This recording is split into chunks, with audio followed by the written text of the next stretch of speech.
আজকে আমি হয়ে গেলাম একটা রসগোল্লা।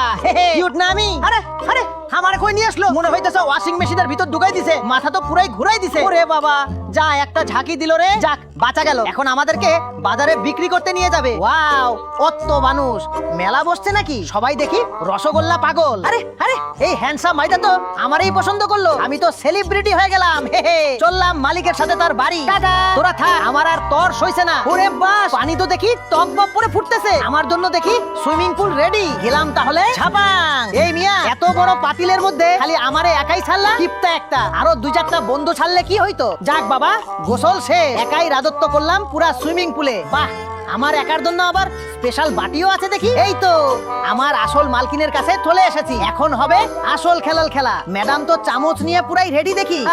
কি শান্তি, এমন সুন্দরীর পেটে যেতে পারা তো ভাগ্যের ব্যাপার। গেলাম তাহলে, গুড বাই, ইয়াহু।